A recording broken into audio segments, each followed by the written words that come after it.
The moment Eliza Garner rode into Caldwell, Kansas on a Tuesday in late September of 1882, the town seemed to hold its breath, as if the dust itself recognized a woman who had nothing left to lose and everything left to prove.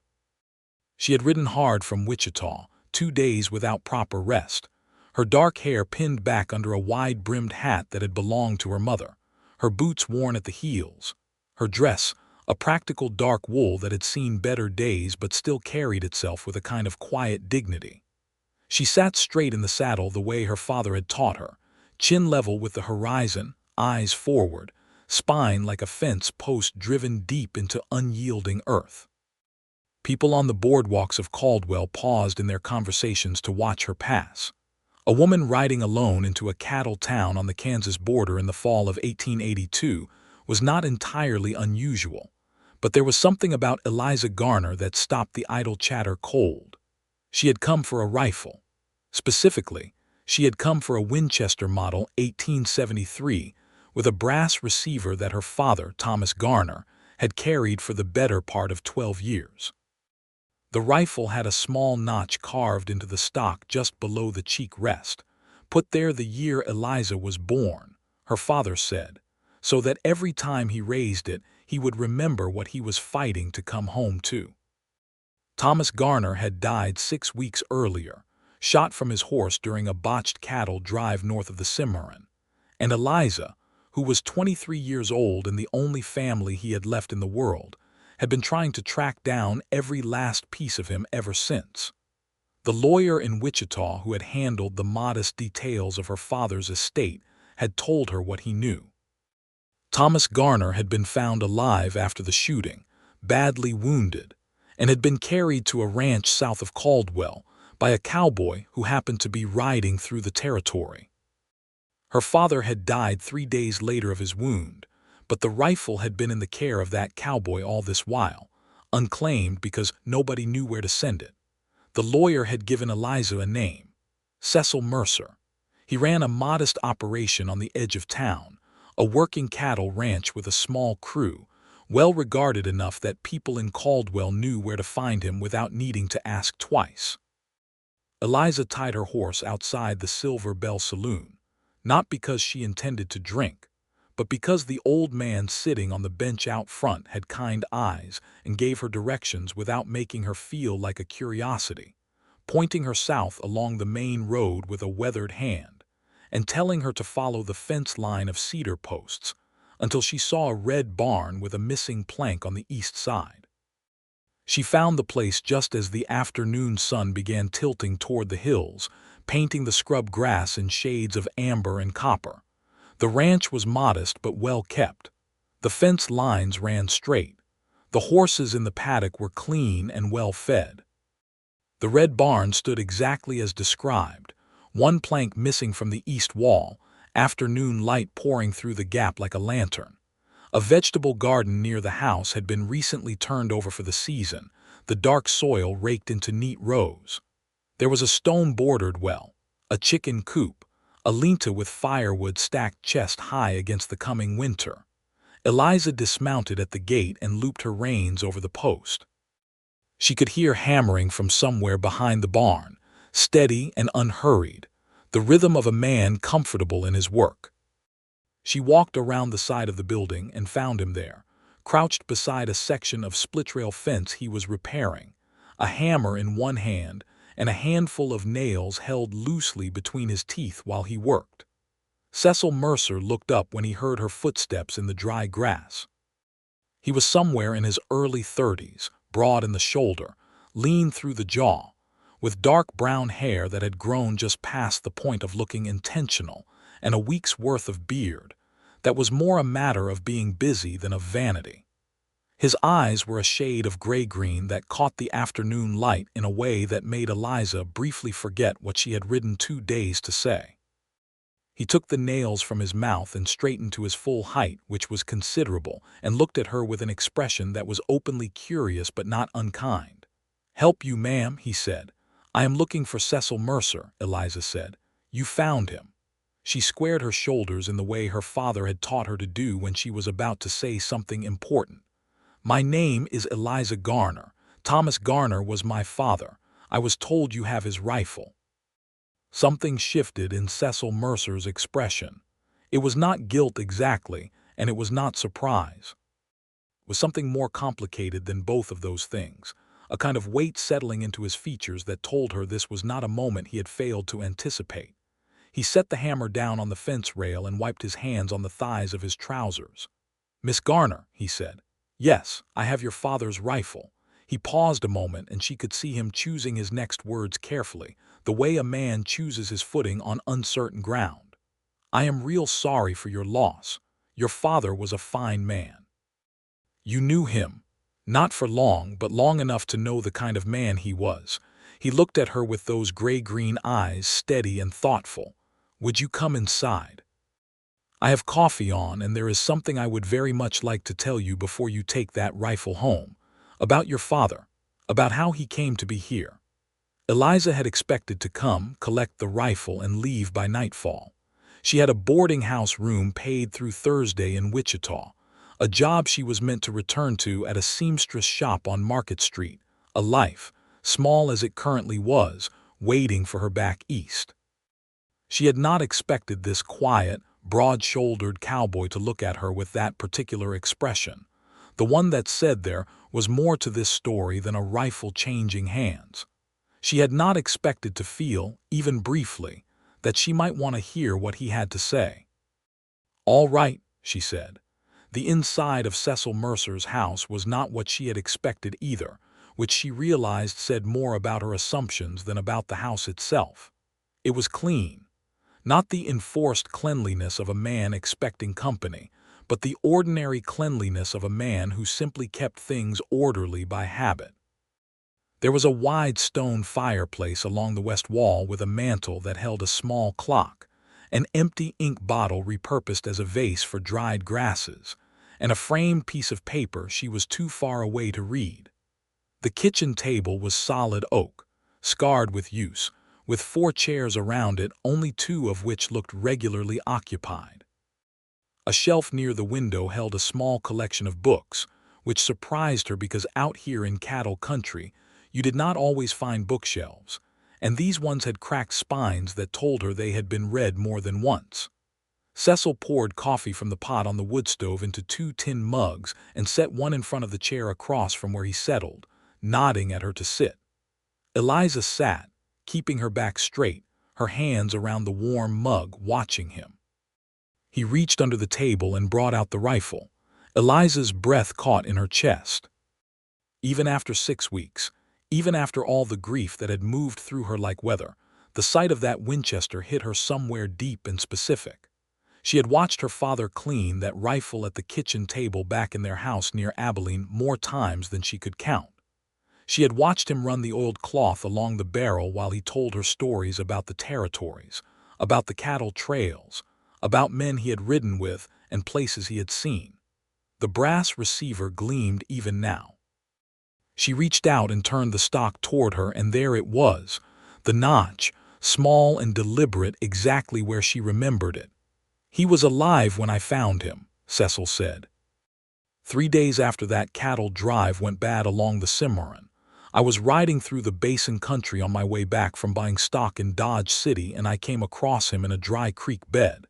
He had managed to get himself into the shade of the bank. He had the rifle in his hand still, like he was protecting it even then. Eliza looked up from the rifle. 3 days, she said quietly. He survived 3 days like that. He was a tough man, Miss Garner. I do not use that word carelessly. Cecil wrapped both hands around his own mug and leaned forward slightly. "I brought him back here to the ranch. Sent my hand, a boy named Davis, to fetch the doctor from Caldwell. The doctor came but said the wound was too far along. The bullet had done damage that could not be undone." Eliza nodded once tightly. She had heard the broad outline of this from the lawyer in Wichita, but hearing it from the man who had been there was different. The words had weight to them. "He lived another 3 days here," Cecil continued. "He was lucid mostly. He talked a great deal." He paused, and something that looked very close to tenderness passed across his face. "He talked about you." Eliza set her mug down on the table very carefully.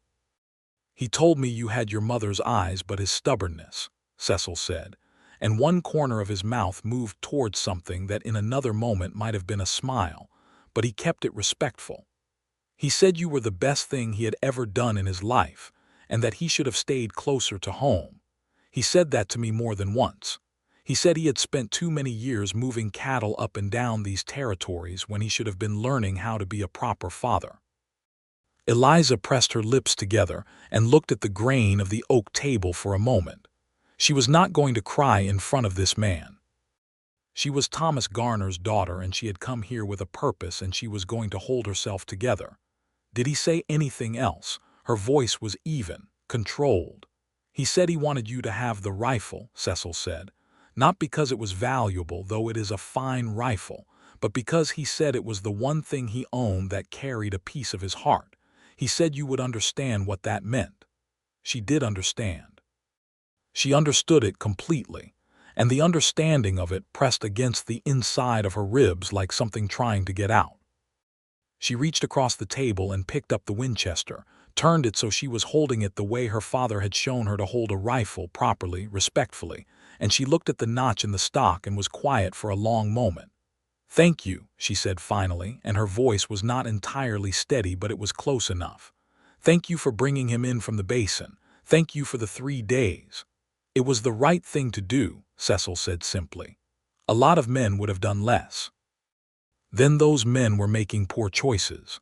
He said it without judgment, just as a statement of fact, the way a man talks about fence posts or weather, and she found that she liked him for it. She set the rifle back on the table and picked up her coffee again. Outside the window, the evening light was beginning to go the color of cooling coals, orange and deep red and purple at the edges.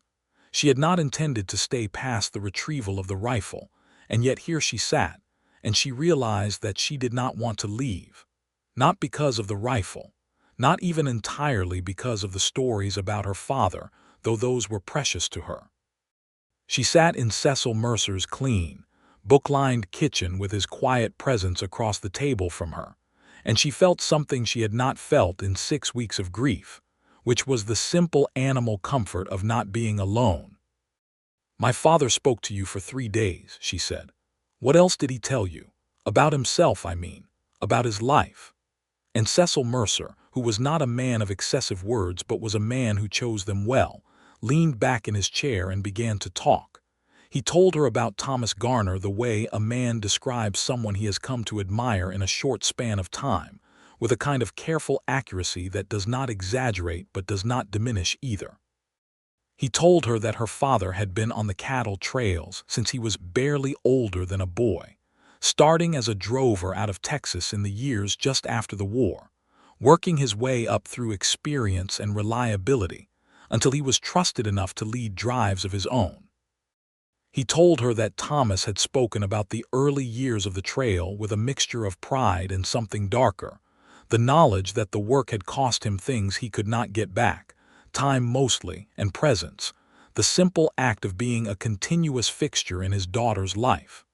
"He said you learned to ride without him there to teach you," Cecil said. "Said a neighbor woman's husband taught you when you were about 9 or 10. Said it bothered him for years, the idea that some other man had taught his daughter to ride." "Mr. Holloway," Eliza said. "He was a kind man. He taught me on a brown mare named Sweet Pea who was so gentle she could have taught herself." She paused. "My father felt guilty about a great many things."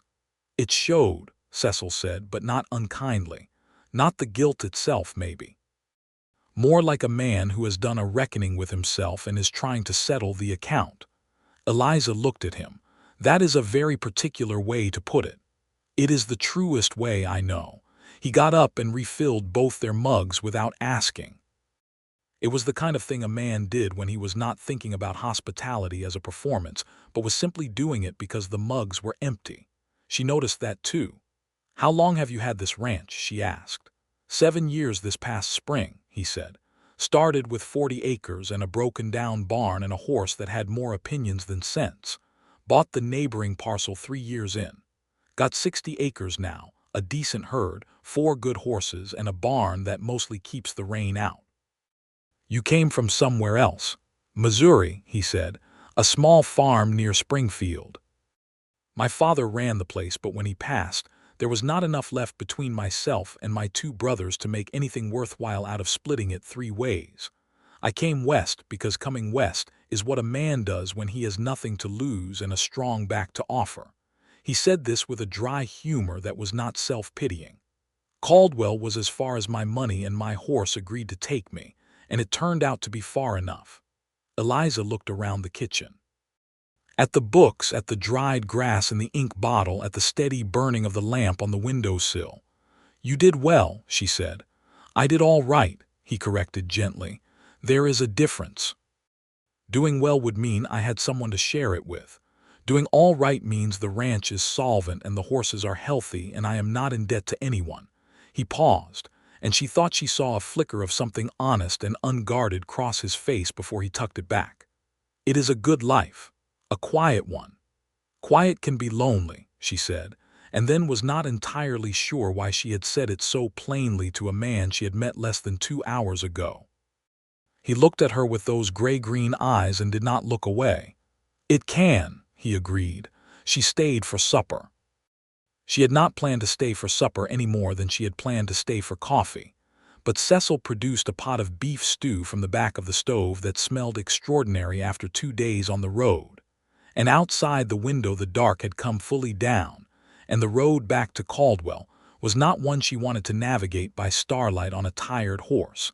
And she told herself these were the practical reasons and they were true, but they were not the whole truth. He set out 2 plates and a basket of bread and a small jar of preserved peaches that he produced from a shelf near the back door, with the slightly self-conscious air of a man who is not accustomed to having company at dinner, and is perhaps trying a little harder than usual. She noticed that he had moved the rifle carefully to the top of the sideboard before setting the table, treating it with the same deliberate respect he had shown in every reference to her father. They talked through supper the way 2 people talk when they are genuinely curious about each other, and not yet entirely sure what to do with that curiosity.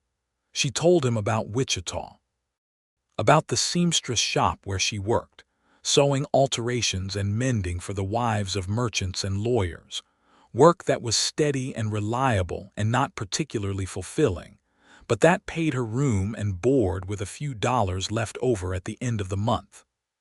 She told him that she had moved to Wichita 4 years ago from Abilene after her mother died, and she had found herself alone in the family house with nothing to keep her there and everything to pull her toward some approximation of a fresh start. "Your mother," Cecil said. "Your father spoke of her too. He said she was the most practical woman he had ever known, which he meant as the highest possible compliment." Eliza laughed. It was a small laugh, but it was genuine and it surprised her, the way laughter sometimes does when it comes up unexpectedly in the middle of grief. "That is exactly right," she said. "She was the most practical woman I have ever known too. She could look at any situation, however bad, and tell you exactly what needed to be done next. She never wasted time being frightened." "Sounds like she passed it on," Cecil said. "What?" "That quality, not wasting time being frightened." Eliza considered this. She thought about the 2 days she had ridden alone through the Kansas territory to collect a rifle, navigating unfamiliar roads with nothing but a lawyer's note and her own stubbornness to guide her. "Maybe," she said, "or maybe I just learned that frightened or not, things still need doing." "That is more or less the same thing," he said. After supper, she helped him clear the plates because sitting still while someone else worked was not in her nature, and he did not protest or make a performance of telling her she did not have to. He simply handed her a dish, and they worked side by side at the wash basin near the back door, which was narrow enough that they were occasionally closer than strict propriety might advise, close enough that she could smell wood smoke and honest work and something beneath both that was simply the particular warmth of him. "You could stay the night," he said, and then immediately and visibly chose his next words with care. "I mean that in the straightforward sense. My hand Davis sleeps in the bunkhouse out back. You could take my room and I will sleep in the other bunk. It is too dark to ride back to town, and you look like you have been on the road for 2 days already." She had been on the road for 2 days already.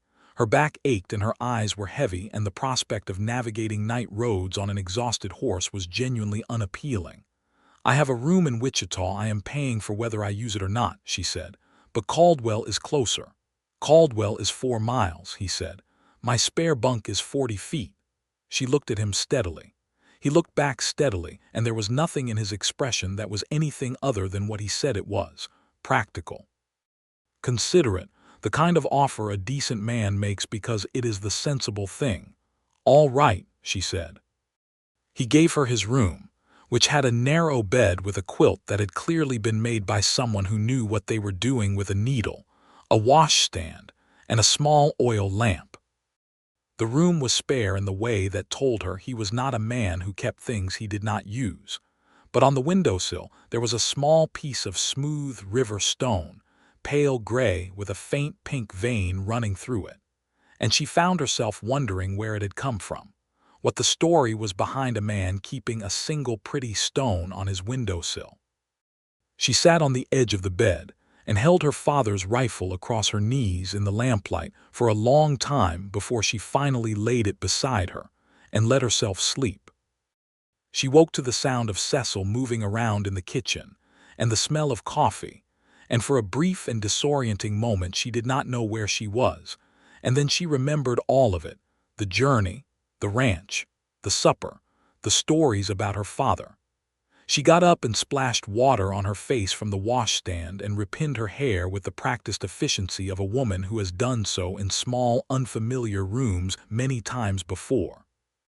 When she came into the kitchen, Cecil was at the stove and Davis was there too, a young man of perhaps 20 who was clearly and immediately fascinated by the presence of an unknown woman in his employer's kitchen, but who had been raised well enough to keep most of his fascination in check. He was introduced, and he nodded respectfully, and then took his coffee and his bread outside with a tactfulness that suggested he understood when his presence was something between unnecessary and unwelcome. "He is a good hand," Cecil said, watching Davis cross the yard toward the barn. "How long has he worked for you?" "Going on 3 years. He came to me at 17 with a bruise on his jaw and a bedroll and not much else. I put him to work because I needed the help, and he needed something to work toward. He has become one of the better hands in the county." He said this with a plainly spoken pride that was not possessive, the way a man speaks about someone else's success when he has had a small hand in it. It told Eliza something about him. She intended to eat breakfast and then say her thank yous and ride to Caldwell and arrange the journey back to Wichita. That was her intention. What happened instead was that the morning turned into a conversation that neither of them seemed inclined to interrupt, and the conversation carried them outside to the paddock, where he showed her the horses with the natural enthusiasm of a man sharing something he genuinely loves. And from the horses, the conversation moved to the pasture beyond the barn, where the last of the season's grass was holding on in tufts of gold and green. And she walked beside him through the dry autumn air and told him about her father's horses, about the 2 Appaloosas Thomas Garner had kept and loved with an intensity he sometimes had trouble showing toward people. "He told me that too," Cecil said. They were leaning on the top rail of the pasture fence, watching a roan gelding crop the last of the grass. "He said his horses never judged him." "Horses and daughters," Eliza said. "That was my father's whole world, really. The cattle were work. The rest of it, the horses and me, that was his heart." He said that, not in those words exactly, but that was what he meant. She turned and looked at Cecil, this man who had been a stranger to her father but who had sat with him through his dying and received his confidences and kept them carefully for 6 weeks, waiting for her to come claim them. She thought about what it cost a person to do that. Not just the time or the inconvenience, but the willingness to take on someone else's grief and carry it until the rightful person arrived. "Why did you keep the rifle?" she asked. "I mean that genuinely, not as an accusation. You could have given it to anyone, the sheriff, the lawyer. Why did you keep it yourself?" He was quiet for a moment, looking at the roan gelding. "Because he asked me to," he said. "He said, I want my daughter to have this from someone who knows what it meant." Not from a lawyer's office. He knew you would come. Eliza looked away over the pasture. The morning sky above the hills was a washed-out blue, the color of old denim, with a few thin clouds dragged out to the east by the wind. She felt something shift in her chest that was not entirely grief, not entirely the weight of loss, but something more complicated, a kind of recognition that the world was larger and stranger and more specifically tender than she sometimes gave it credit for. "He knew me pretty well," she said finally, softly. "He did," Cecil agreed. "He talked about you the way a man talks about the best thing in his life, the thing he is most proud of and most afraid he has not deserved." She turned back to him. His profile was to her, strong and calm against the autumn sky, and she noticed the way the morning light caught the angle of his jaw and the quiet patience in the set of his shoulders. She thought about going back to Wichita, about the seamstress shop and the small room and the solitary evenings. She thought about her father's voice saying she had her mother's eyes but his stubbornness. She stayed another day. She told herself it was because she had not yet heard the full story, because there were things Cecil had begun to tell her about her father's last days that deserved to be told properly and listened to with proper attention. And these things were true. But they were not the only truth. Cecil showed her the ranch in the full daylight of a Wednesday morning, walking her through the barn where he pointed out the improvements he had made and the ones he still intended to make, explaining his plans for expanding the herd in the spring, gesturing at the south pasture where he thought there might be enough water for an additional windmill. He talked about these things with the careful specificity of a man who has given them serious thought, who is not dreaming but planning, and she found herself listening with genuine interest, asking questions that pushed him to explain further, finding the logic of it as satisfying as following a pattern in cloth. They ate lunch sitting on the top step of the porch, Davis having conveniently taken the horses out to the far pasture for the afternoon, and the silence between them had changed from the silence of two strangers into something with more texture, more ease, a comfortable silence, the kind that requires trust. "Tell me about the Cimarron," she said, "about the day you found him." Cecil set his bread down and looked out at the yard for a moment. "I do not want to paint a picture that is worse than what you need," he said carefully. "I need the true picture," she said. "Whatever it is, he was my father." He looked at her and she held his gaze and he understood. Some people could not take the truth about how their loved ones died. Eliza Garner was not one of those people. He could see it in the direct, unblinking quality of her attention. "I was south of the Cimarron crossing, maybe 2 miles off the main trail," he said. "My horse shied at something, and I let her pick her own path because she has better instincts than I do in rough country. She took me down into a creek bed, a dry one, mostly rock and sand. I saw the rifle first, the brass catching what light there was. Then I saw him against the north bank. He had used his bedroll to prop himself up a little. He had his canteen and it was not yet empty. He had been rationing it, which is not a simple thing to do when you are badly hurt." Eliza did not look away. "And he was conscious, in and out. He looked up when I came down off my horse and the first thing he said was, 'Took you long enough.'"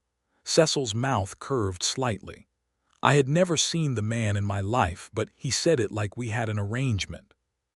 "That sounds exactly like him," she said, and her voice caught only slightly on the last word. "I got him up onto my horse and rode him here as careful as I could. He was in pain, but he did not complain about it. He told me where he was from and about the drive and about the men he had ridden with, and he asked me several questions about my operation here, whether the grass had been good this year, what I was getting for beef in Caldwell. Just making conversation. Like two men riding together on a fine afternoon, not like a man with a bullet wound that had been festering for 3 days. He hated to be an inconvenience," Eliza said softly. "That much was clear." Cecil picked up his bread again and was quiet a moment. He was coherent more than he was not.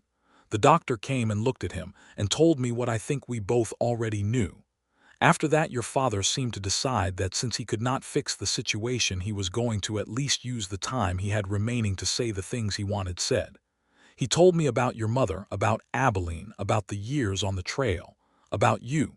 He paused. He asked me to take care of the rifle. He was very specific about it. He said, "The rifle goes to my daughter and nobody else, and you look like a man who keeps his word." "Were you?" she asked. "Was I what?" "A man who keeps his word." He looked at her evenly. "I like to think so. You are sitting here with the rifle in my house, so I suppose you can make that judgment for yourself." She looked at him, and she thought that yes, she could make that judgment herself, and the judgment she was making was becoming more complicated and more interesting by the hour. The second day turned into a third. She did not decide to stay a third day so much as the third day arrived and found her still there, and she did not find any sufficient reason to argue with it. Cecil had not asked her to stay again after that first night. He had simply continued to be present and interesting and quietly attentive in ways she did not think he was entirely aware of, and she had continued to stay because the alternative, the road back to Wichita and the seamstress shop and the small room, felt less urgent with each passing morning than it had the one before. On the third morning she asked if she could help with the work of the ranch, and she saw in his face the slight surprise of a man who had not expected the offer, followed quickly by the decision not to make a fuss about it. He handed her a brush, and they spent the morning grooming the horses together, the good close work of caring for animals that asks nothing of you but your hands and your attention, and is deeply satisfying for that very reason. She had not worked with horses regularly since Abilene, but the knowledge of it was in her hands the way good knowledge always lives, not needing to be recalled but simply activated. Cecil's roan gelding, whose name was apparently Samuel, had an opinion about the angle of the brush strokes and communicated this through the articulate language of horse ear position, and this led to a considerable discussion between Eliza and Cecil about horses with opinions versus horses with preferences. The distinction being, according to Cecil, a matter of how loudly they communicated the sentiment. She laughed genuinely at this, not the small surprised laugh of the first evening but a full laugh that she felt in her whole chest, and she saw Cecil look at her when she laughed with an expression he quickly rearranged into something more neutral but not before she caught it. He was falling for her. She could see it the same way she could see a fence line running straight in the early morning light, plainly and without ambiguity. What she was less certain of, what she was still in the process of understanding with herself, was whether she was falling back. She thought she was. She thought that was exactly what was happening, and the thought was both wonderful and terrifying in equal measure because she had come here for a rifle, and she had not expected to find anything else.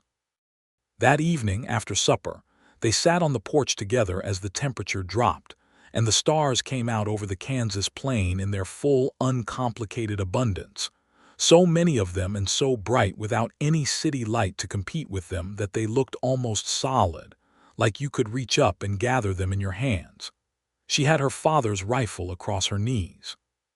She had carried it with her several times in the past 2 days, not because she needed it, but because it was the closest she could get to having her father beside her, and being near this man who had known him at the end felt like another version of the same thing.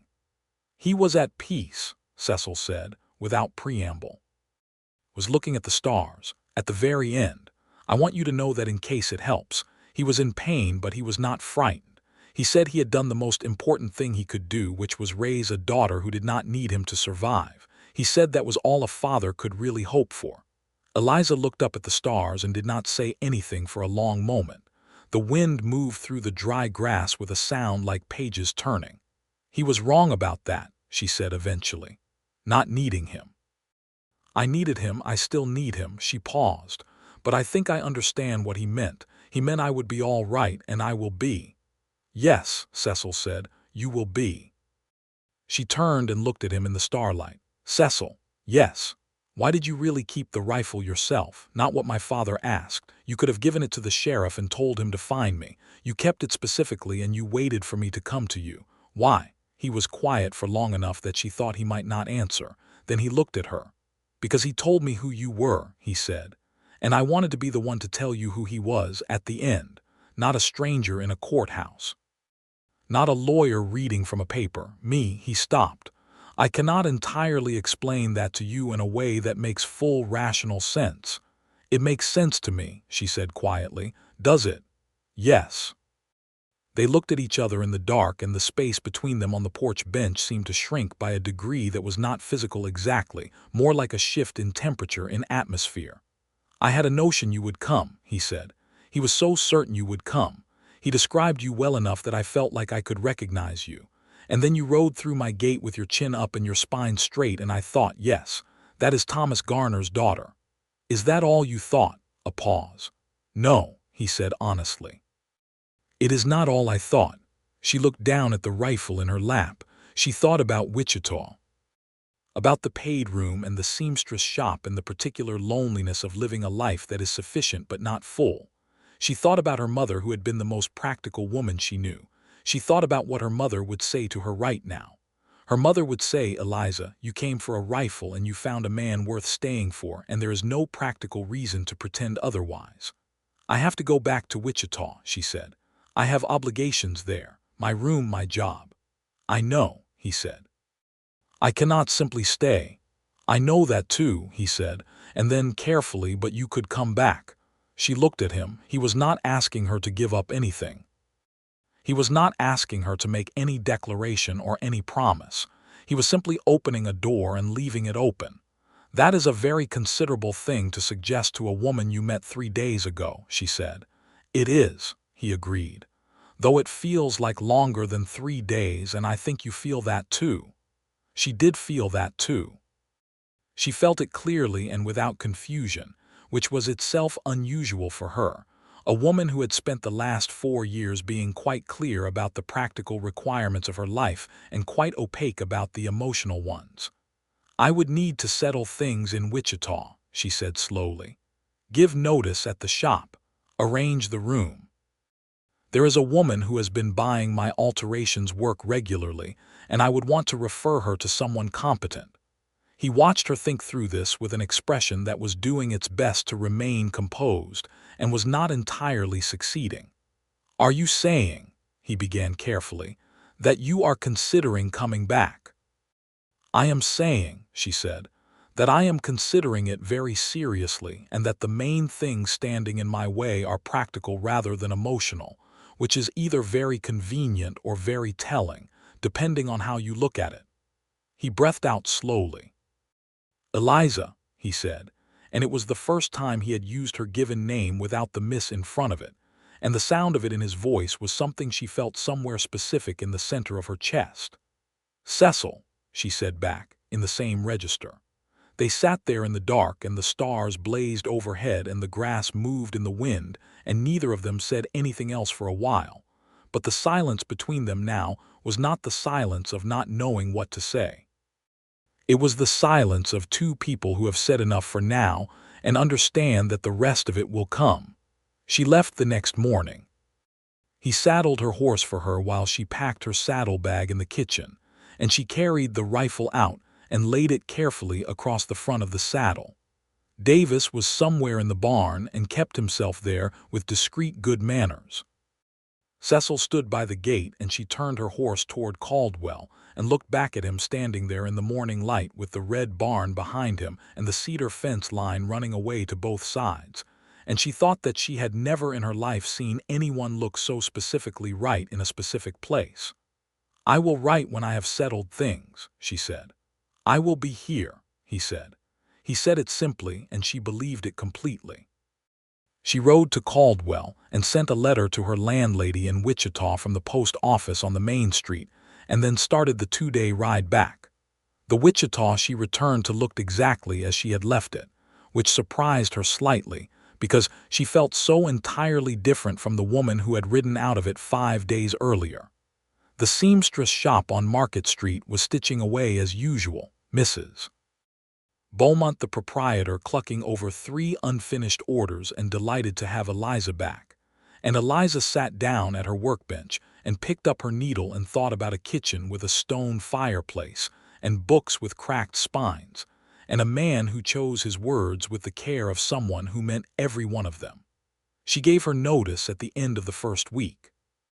Mrs. Beaumont was unhappy about it but not devastated, which told Eliza that she had been good but not indispensable, and she found this did not bother her particularly. She arranged for the woman who regularly bought her alterations work, a Mrs.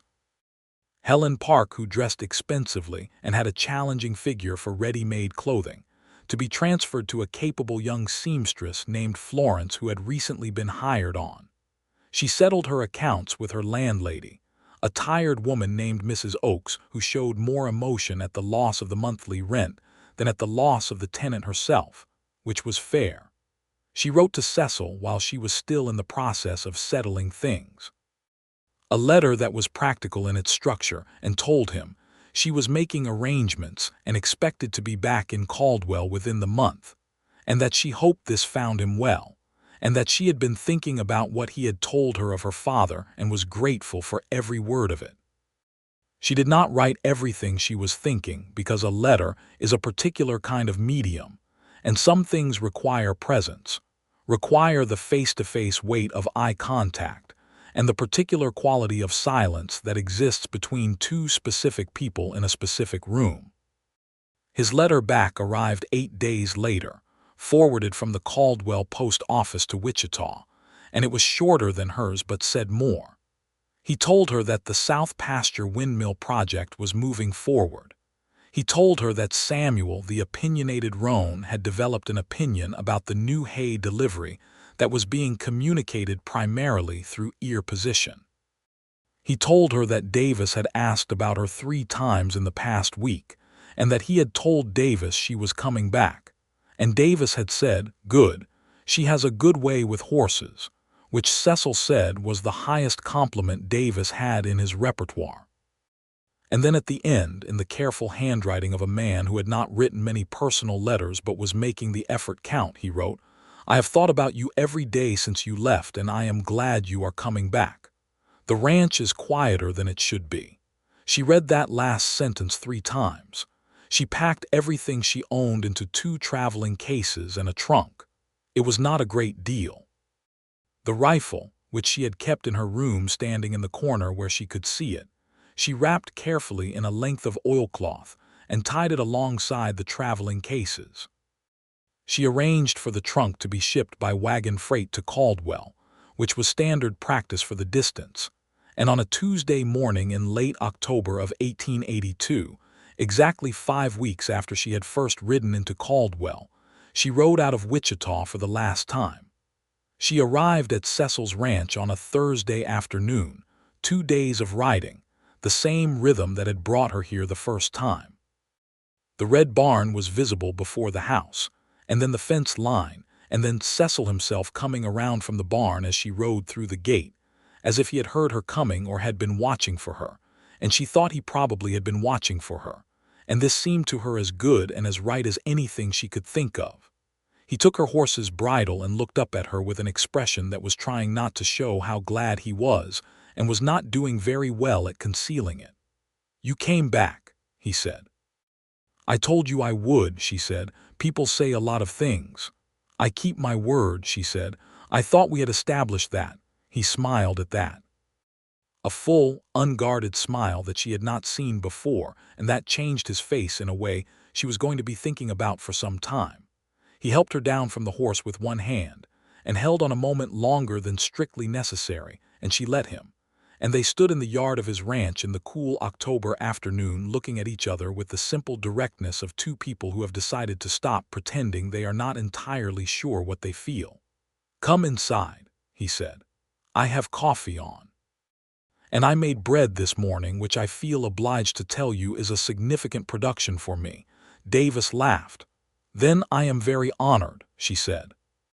They walked into the kitchen together, and she set her traveling cases by the door, and he poured coffee, and she sat at the oak table, and looked at the stone fireplace and the books and the dried grass and the ink bottle, and it felt, in a way that was not entirely rational and did not need to be, like coming home. The first weeks passed with the particular richness of a new beginning that has the texture of something longer established. She found her place in the rhythms of the ranch with the natural adaptability of a woman who had always made herself useful wherever she landed. But this was different from mere usefulness. She was not making herself useful because she needed to justify her presence. She was here because she wanted to be here, and the work was the natural extension of that wanting.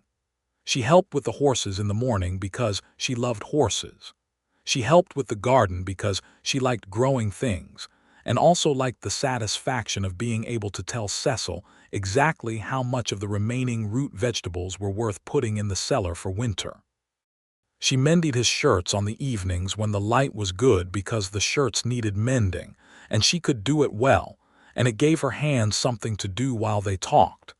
They talked endlessly. The discovery that they had this in common, this appetite for conversation that was both broad and specific, ranged from the practical to the philosophical, ran from the price of beef to the nature of loyalty, was one of the genuine pleasures of those early weeks. Cecil had opinions about everything but held them without rigidity, willing to be argued with and sometimes willing to be changed, which she found deeply attractive in a person. She had opinions too, sharp and well-reasoned, and he listened to them with the full weight of his attention rather than the half-listening that many men performed when a woman was speaking. He told her about Missouri and his brothers. She told him about the years in Abilene and the years in Wichita. She told him about her mother in detail, the specificity of what her mother had been, the particular intelligence of her, the humor, the way she had taught Eliza to read before anyone else in her class, and then had given her a book every birthday without fail, always a serious book, a book that would require something of her. "She sounds like someone I would have liked very much," Cecil said. "You would have. And she would have taken you apart in about 5 minutes to see what you were made of and then put you back together and declared you satisfactory." "High praise," he said gravely. "From her, it truly was." Davis, for his part, was a quiet presence who made himself scarce when he understood his company was not required, and made himself genuinely useful at all other times. He had an instinct for weather that was almost supernatural, could look at the sky in the morning, and tell you within a reasonable margin whether the afternoon would be clear or difficult.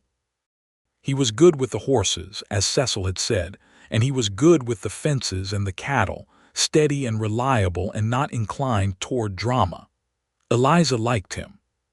She thought of him a little like a younger brother, a thought she did not share with Cecil because she was not sure yet what Davis was to Cecil in the emotional accounting of his life, only that Cecil's pride in him was genuine. November settled over the Kansas plains like a gray blanket, the sky the color of pewter, the grass gone entirely to yellow and brown, the cottonwoods along the creek bed bare and angular against the cold sky. It was the kind of landscape that could look desolate if you were in the wrong frame of mind, and vast and beautiful if you were in the right one. And Eliza found herself consistently in the right one, which she took as evidence of something. One evening in early November, the wind picking up outside and the fire going strong in the stone fireplace, Cecil came in from checking the livestock and found her reading one of his books, one of the ones with the cracked spine, a collection of essays about the natural world that turned out to be exactly as interesting as its worn condition suggested. He stood in the doorway of the sitting room for a moment without saying anything, coat still on, and she looked up and found him watching her with the expression he still sometimes forgot to arrange into something more neutral before she caught it. "Come and sit down," she said. "You are letting the cold in." He came and sat. He sat across from her in the other chair by the fire, which was close enough that the firelight fell equally on both of them, and he leaned back with the particular release of a man who has been physical all day and is grateful for the chair, and he looked at her reading his book in his firelight, and she looked back at him over the top of the page, and then she set the book down. "Cecil," she said. "Yes." She looked at him steadily. She had thought about how to say this, and had decided that the most straightforward approach was the best one, because she was Thomas Garner's daughter, and Thomas Garner had not been a man who talked around the thing he meant. "I did not come back to Caldwell because I had nowhere else to go," she said. "I had Wichita. I had a job and a room, and I could have stayed there for years and been adequately all right." "I know," he said quietly. "I came back because of you," she said. "Because you are the first person I have met in a very long time who makes me feel like myself rather than like a smaller version of what is expected. And because this place feels right in a way that Wichita never did. And because when I think about the future it has you in it, which I realize is a considerable thing to say given the length of time we have known each other, but I come from a family that does not believe in wasting time pretending not to feel what it feels." Cecil had gone very still in the way that people do when they are listening with everything they have. The fire crackled. The wind pressed against the windows. "Eliza," he said. And then he was out of the chair and across the small space between them, and he took her hands in both of his and crouched down in front of her chair so they were eye to eye, and his hands around hers were warm and steady, and she could see in his face everything she had seen in it for weeks now, the thing he had been not quite saying. "I am in love with you," he said. "I think I have been since you walked through my gate with your spine straight and asked for your father's rifle like it was the most natural thing in the world. I know that is fast, and I know you are going to point out that we have known each other less than 2 months.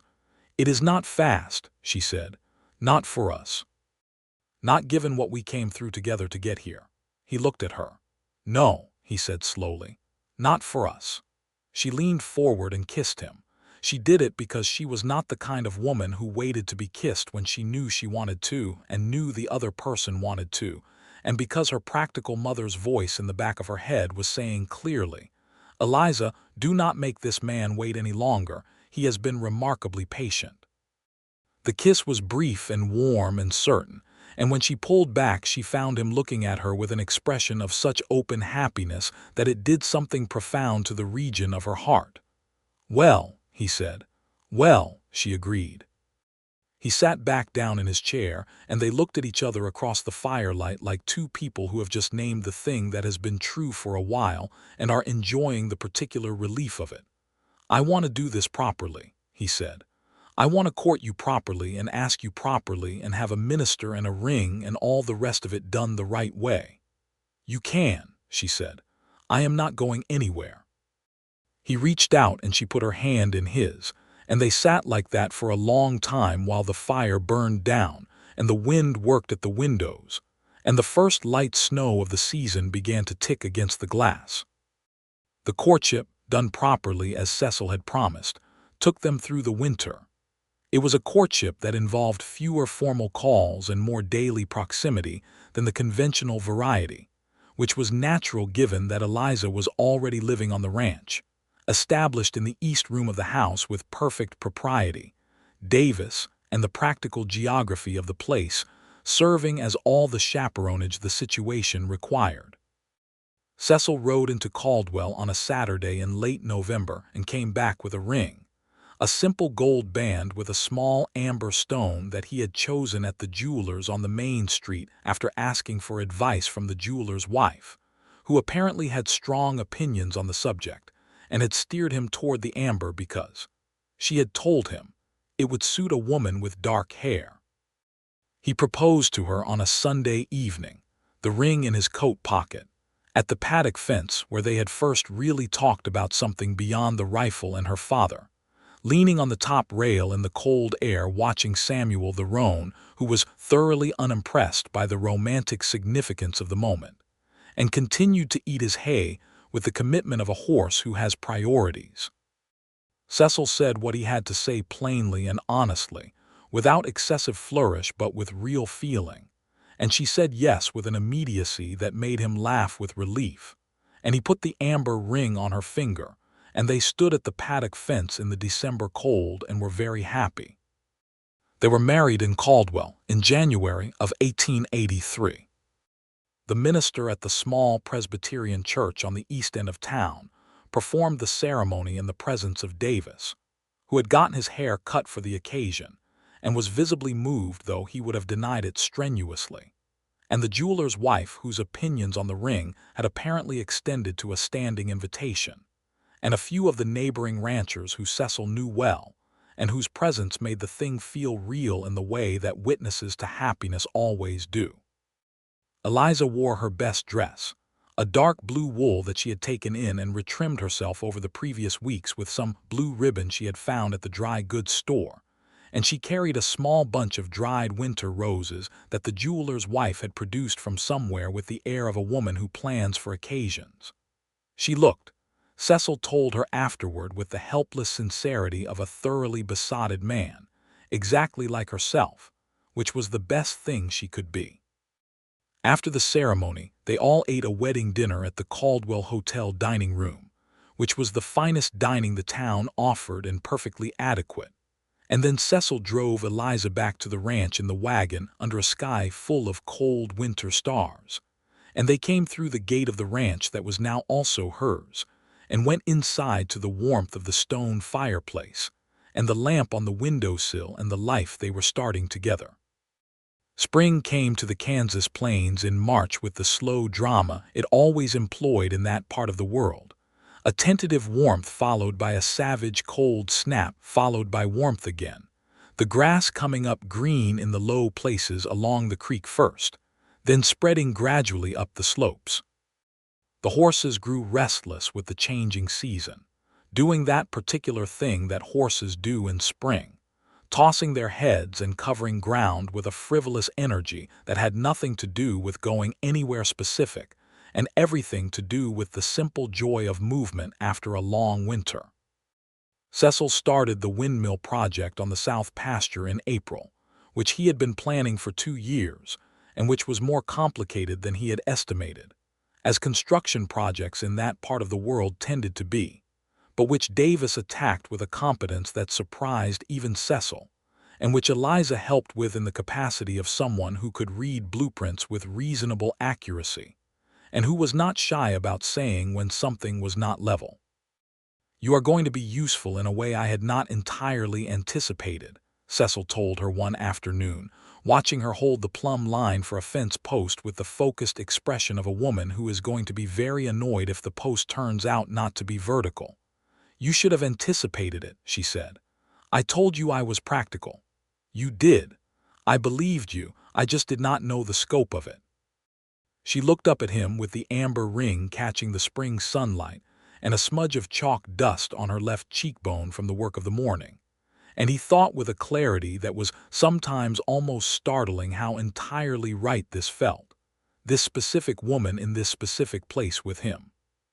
He had built the ranch alone for 7 years and been satisfied with it in the way that competent solitary people are satisfied with solitary competence, and he had not known exactly what was missing until Eliza Garner came through his gate asking for her father's rifle, and he understood that what had been missing was precisely her.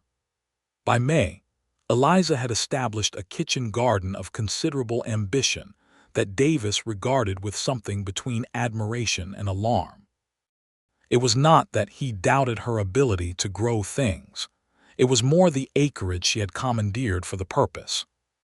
"I grew up watching a woman let a garden go to what it wanted to be," Eliza told Davis when she saw him eyeing the neat rows of newly turned soil, "and it never once produced at its full capacity.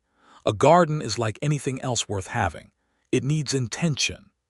Davis thought about this for a moment and then said, "Yes, ma'am," in the tone of a young man who has just been instructed and is taking it seriously, and then went back to his work. Cecil, who had heard this exchange from the porch, smiled to himself and went inside to check on the coffee. Eliza wrote to the lawyer in Wichita that spring to ensure all her father's affairs were fully settled. There was the matter of the small parcel of land near Abilene that Thomas Garner had owned, a modest piece of property with a house on it that had been rented to a farm family for several years. The lawyer confirmed that everything was in order, the land was hers, and she decided after some thought to keep it rented for now, the income being small but reliable, and to let the decision of what to do with it permanently wait until she had more time to consider it. It was the last thread connecting her to the life before Caldwell, and she was not in a hurry to cut it. She had placed her father's rifle above the fireplace. Not hidden away, not stored in a trunk, but there above the mantel where it could be seen, where the brass receiver caught the firelight in the evenings and glowed the particular warm color that brass does when it is properly cared for. Cecil had helped her mount it there on the first warm day of March, and they had both stood back and looked at it for a moment, and she had said quietly there, and he had put his arm around her shoulders, and she had leaned into his side, and they had been quiet together in the way that requires no explanation. She thought about her father often, with a grief that was no longer acute but had settled into something more like a deep ache, the permanent kind that becomes part of the texture of a life rather than an interrupting event.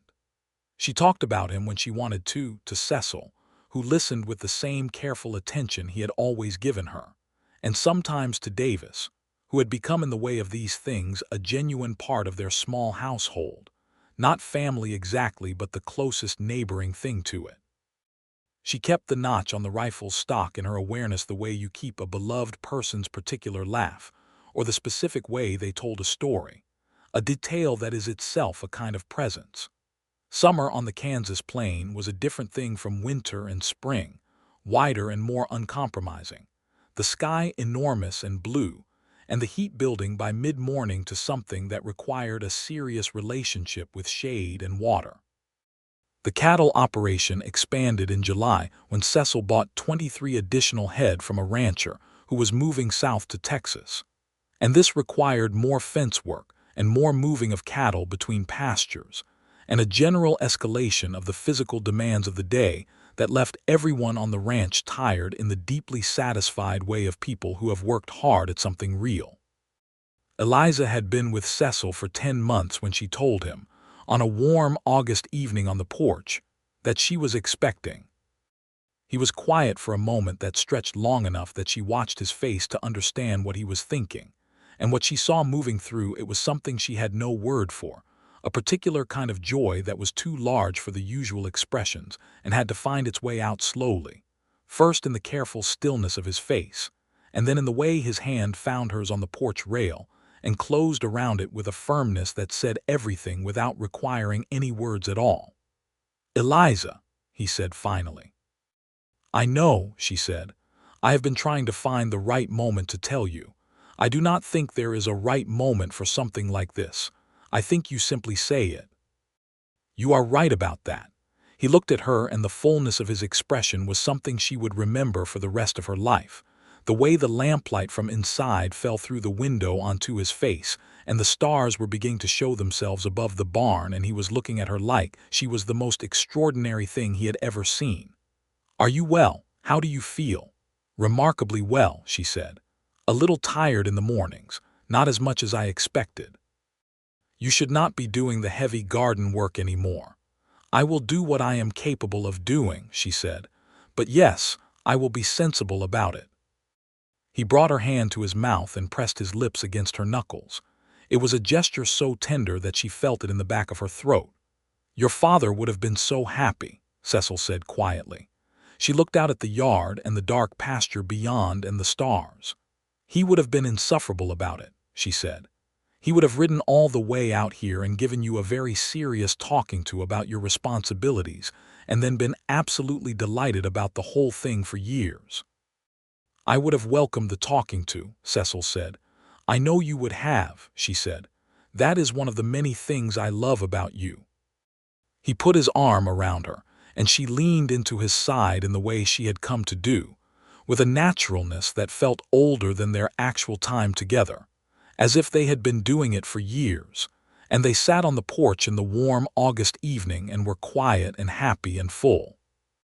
Davis was told the following morning at breakfast, and reacted with a combination of self-conscious formality and genuine excitement that was entirely characteristic of him, congratulating Cecil with a handshake, and then turning to Eliza and saying, somewhat at a loss, that he hoped everything went well, and she thanked him warmly and told him that she hoped he understood that his role in this household was not going to be reduced by the addition of a child to it, and he nodded with visible relief. The doctor in Caldwell confirmed everything Eliza had already understood by her own accounting. He was a competent man named Briggs, gray-haired and brisk, who had delivered a substantial portion of the children in the county and had strong views about rest and nutrition that he communicated with the directness of a man who has been ignored enough times to dispense with tact. He told her she was in good health and the pregnancy was progressing as it should and to come and see him in another month. Cecil sat outside the doctor's office in the wagon and stood up when she came out and looked at her with a question in his face, and she nodded, and he sat back down and looked at the sky for a moment with a private expression. She did not interrupt. The fall came in over the plains with the same slow drama as spring, the light going golden and then amber, and then the cold clarifying the air until the mornings were sharp and bright as glass. Eliza had grown the kitchen garden beyond its original scope over the summer and was deeply satisfied with its production, a feeling that was in no way diminished by the fact that she was now moving through the garden at a more deliberate pace with her changing shape, a constant physical reminder of what was coming. Cecil had taken on the heavier work without comment and without making a performance of the accommodation, simply adjusting to what was needed in the practical way that she had come to recognize as one of his fundamental qualities. They had long evenings by the fire now as the days shortened, the kind of evenings that are among the specific pleasures of living in a cold climate, the warmth inside made more vivid by the cold outside. Cecil read aloud to her sometimes from the books on the shelf, and she had brought several of her own to add to the collection, and they argued pleasantly about which books were worth the argument they required and which were simply pleasant and did not need to justify themselves further. She sewed in these evenings, baby clothes from soft fabric she had ordered from the dry goods store, small impossible garments that she held up occasionally with a look of concentrated satisfaction that made Cecil set his book down just to watch her. "You look happy," he said once, during one of these evenings. She looked up from the small shirt she was finishing. "I am happy," she said, as if this were a simple fact that required no further elaboration, like saying the barn was red or the grass was tall. "Good," he said, just that, "good," and went back to his reading. She would think about that exchange later, about the particular quality of that happiness, how it was not the happiness of excitement or novelty, but something quieter and more durable, the kind of happiness that comes from being in the right place with the right person with a future you have chosen deliberately and well.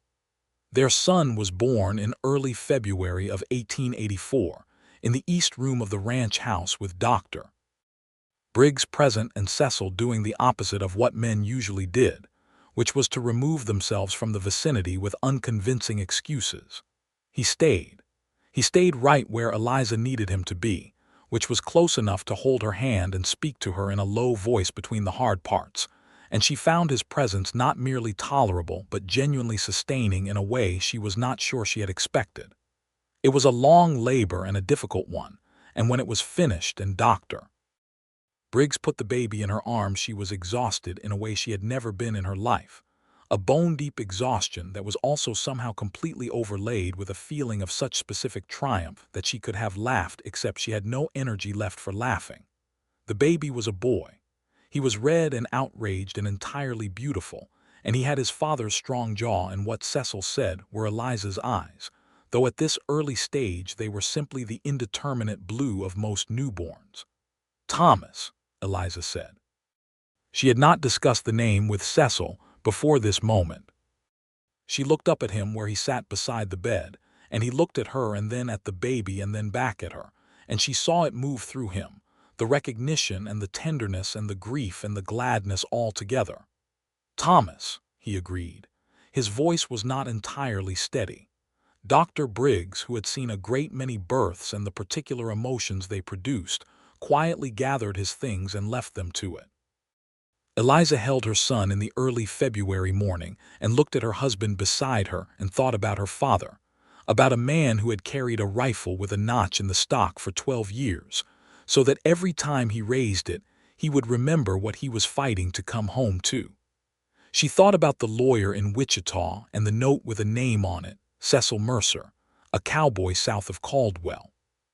She thought about riding through the gate of this ranch with her chin up and her spine straight, coming to collect a rifle and collect a story and finding, entirely against her plans and entirely in line with her mother's most practical wisdom, that she was also collecting a life. The rifle still hung above the fireplace in the sitting room. She could see the doorway to the sitting room from the bed if she turned her head, and through the doorway the mantel and the rifle resting on its brackets, the brass receiver gathering the cold winter light from the window. It was the first thing her son would see when Cecil carried him out to the sitting room to show him the house he had been born into. It would be there above the fireplace throughout his childhood, a presence in the room, a piece of his grandfather he would never meet in person, but would come to know through the stories she would tell him. Because she was Thomas Garner's daughter, and she did not believe in letting the important things go unspoken, Davis came in late that morning to find out how things had gone and stood in the kitchen doorway looking so helplessly glad when Cecil told him it was a boy and everyone was well that he had to examine the doorframe with great interest for a moment to collect himself. "Thomas," Cecil told him. "His name is Thomas." Davis nodded, still examining the doorframe. "Good name," he said. "It is," Cecil said. Spring came again, as it reliably did, and with it, the second full year of their life together on the ranch.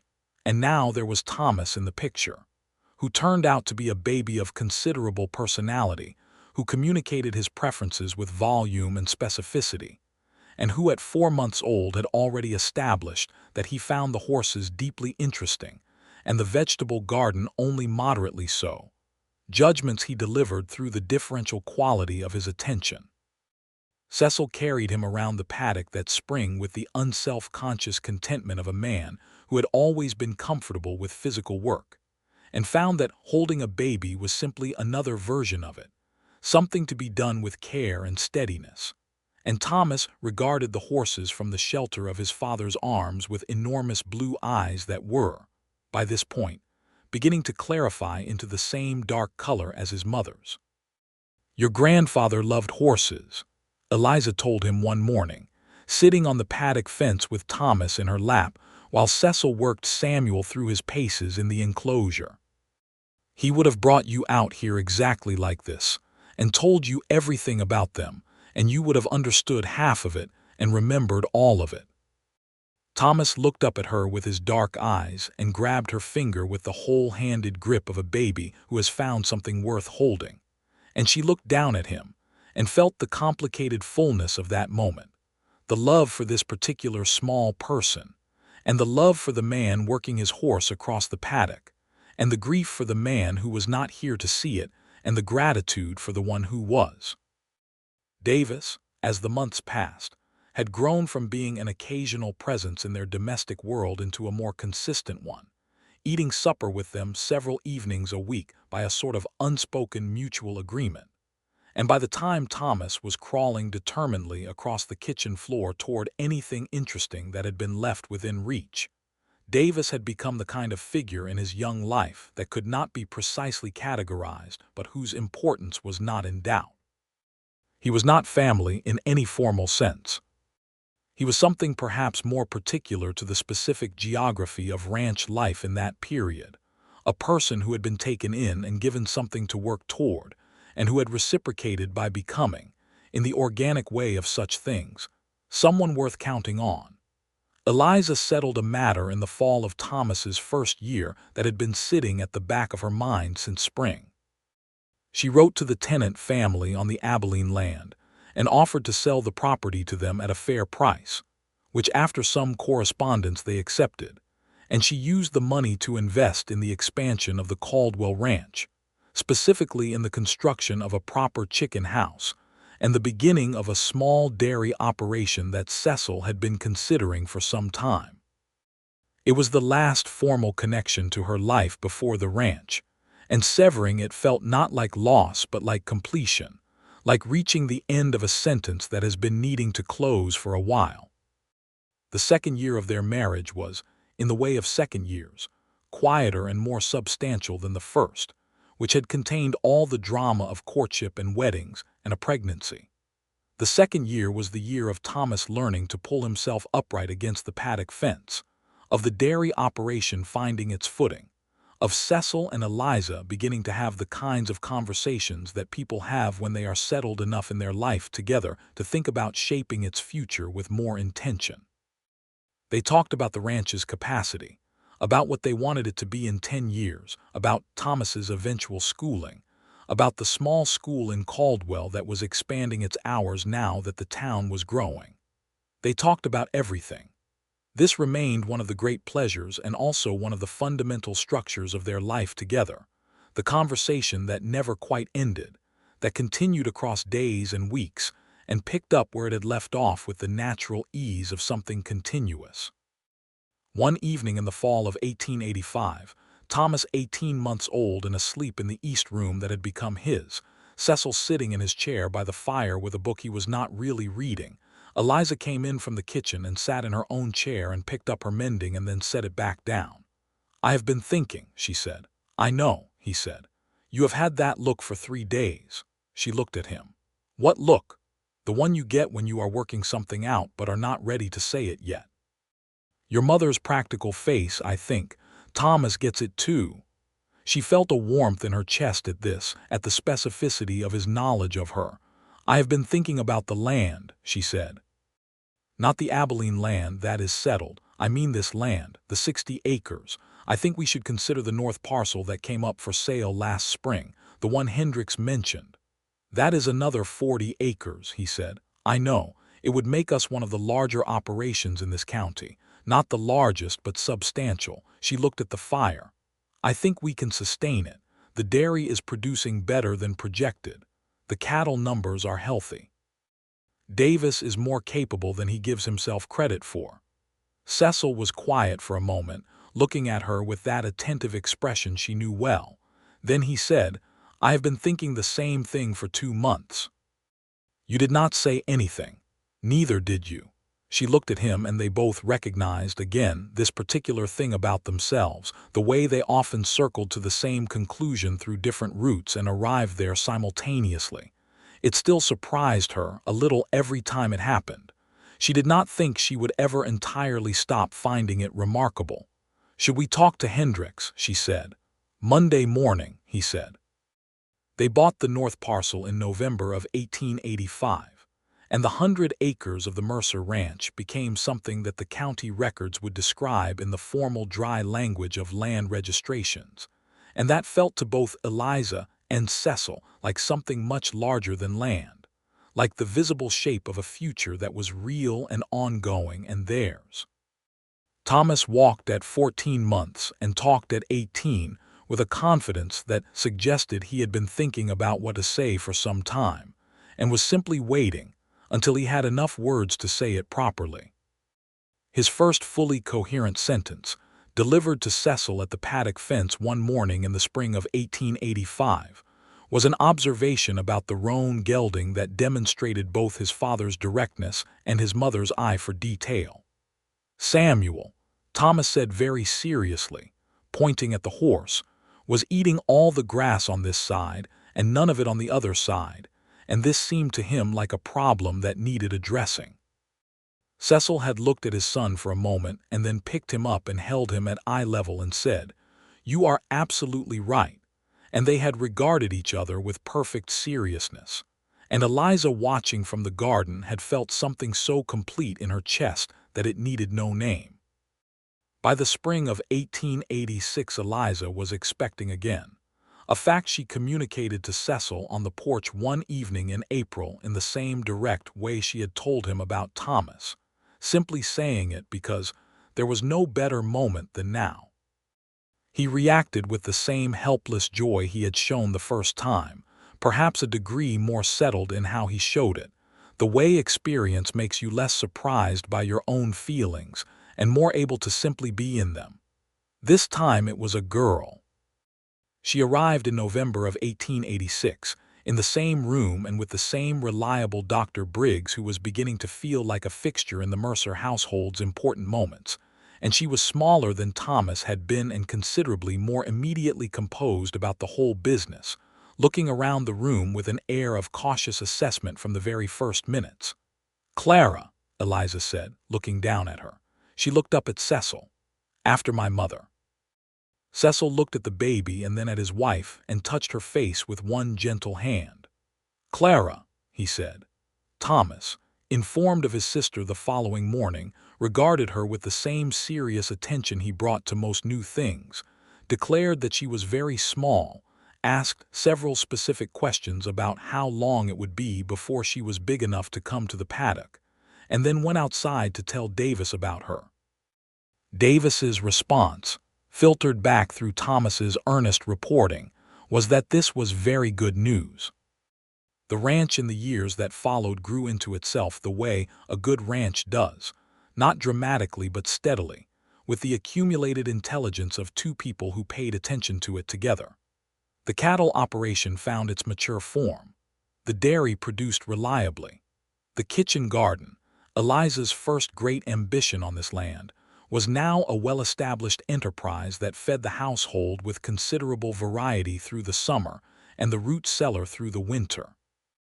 Davis hired on a second hand in 1887 a quiet young man named Robert who was competent and unremarkable in the way that good hands often are, their competence being the thing itself and requiring no ornamentation.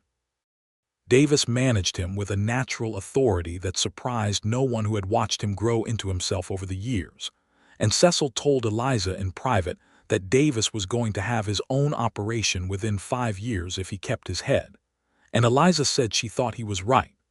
Thomas, at 3 and 4, was a child of the ranch in every particular sense, knowing the horses and the cattle and the garden and the fence lines with the intimate knowledge of a child who has grown up inside a living thing.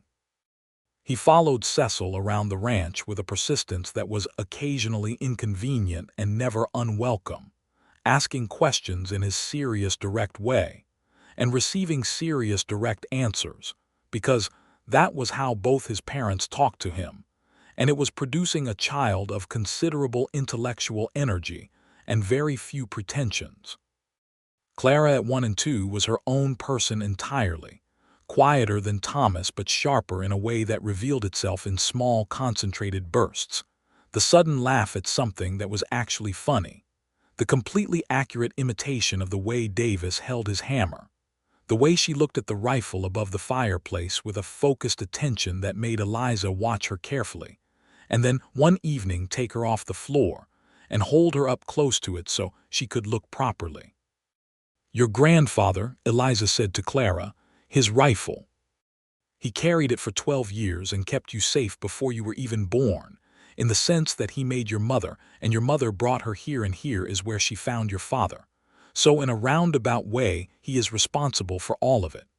Clara looked at the rifle with her brown eyes and then looked at her mother and said, pointing at the rifle in the way of toddlers who are working out what words belong to what things. "No," Eliza said gently. "That is your grandfather Thomas." Clara considered this.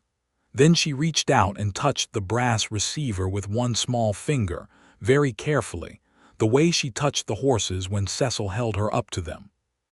Eliza held her daughter and looked at her father's rifle and felt the particular completeness of a moment that has everything in it, past and present and the wide-open future, all of it here in this warm room with the fire going, and the smell of supper from the kitchen and the sound of Thomas and Cecil in the yard, Thomas's high voice and Cecil's lower one, and the amber ring on her finger catching the firelight, and the ranch outside in the settling evening. The red barn and the straight fence lines and the south pasture, where the windmill turned steadily in the evening wind. She had ridden into Caldwell, Kansas in September of 1882 to collect her dead father's rifle. She had found the cowboy who had it, and he had asked her to stay for the story behind it. And she had stayed, And the story had been her father's, and then it had become hers and Cecil's together. And it was the best story she had ever heard and the best one she had ever been in.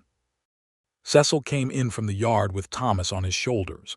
Thomas pink-cheeked from the cold and volubly narrating something about a fence post that had apparently done something interesting. And the kitchen was warm and full of the smell of the supper she had left simmering. And Cecil looked across the room at Eliza holding Clara by the fireplace, and his face did the thing it still did, the thing she still caught him at, the involuntary openness of it.